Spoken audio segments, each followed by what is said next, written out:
Ang mga balita sa araw na ito ng Miyerkules, ang Southwest Monsoon o habagat ay muling mararanasan sa pagtatapos ng buwan na ito ng Mayo o sa unang linggo pa lamang ng buwan ng Hunyo. Ito naman ang anunsyong ginawa ng PAG-ASA, ang Philippine Atmospheric, Geophysical and Astronomical Services Administration, kalinsabay ng paalala na ang mas malakas na mga pag-ulan sa kanlurang bahagi ng bansa ay magaganap dahil naman sa epekto pa rin ng developing El Nino.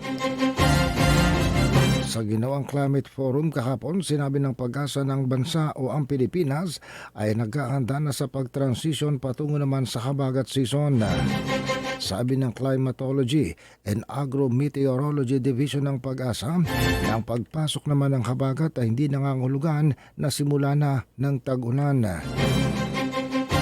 Posible umano ng Southwest Monsoon o habagat ay maaring dumating ng mas maaga batay sa kanilang mga forecast sa mga susunod na linggo o as early as late May o sa linggong ito. Makararanas raw ng epekto ng habagat pero ang mga pag-ulan ay magsisimula pa lamang sa unang bahagi ng susunod na buwan. Samantala, minomonitor din ng PAG-ASA ang isang low pressure area o sama ng panahon sa labas ng Philippine Area of Responsibility na pwedeng magpalakas sa Southwest Monsoon sa huling bahagi ng linggong kasalukuyan habang ito ay madidevelop patungo sa isang ganap na bagyo. Kaalinsabay nito, nakita ng PAG-ASA ang pagkakaroon ng 92% probability ng El Nino magde-develop sa buwan ng Hunyo hanggang Agosto at iiral ito hanggang sa unang bahagi ng 2027. Sa ngayon, sumasailalim na raw ang bansa sa El Nino Alert na nangangahulugan ng mga kondisyon ay pumapabor sa development ng El Nino sa mga susunod na buwan ayon pa rin sa mga weather specialist ng PAG-ASA.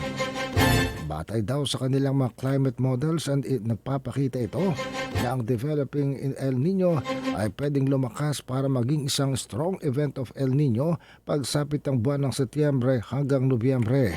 At may posibilidad na marating nito ang tinatawag na kategory ng very strong status bago matapos ang taong kasalukuyan. Sa paliwanag pa rin ng Climatology Department ng PAG-ASA, ang El Nino umano ay kadalasang kinatatampukan ng mga tagtuyot o dry condition. Pero sa unang bahagi, palalakasin ito ang mga pag-ulan sanhi ng Southwest Monsoon mula buwan ng June hanggang sa buwan ng Setyembre. Dahil dito, ang malakas na mga pag-ulan ay inaasahan sa kanlurang bahagi ng Luzon at maging sa Kabisayaan, sanhi pa rin ng pinaigting na Southwest Monsoon o habagat, inaasahan na raw nila ito, sabi pa ng PAG-ASA.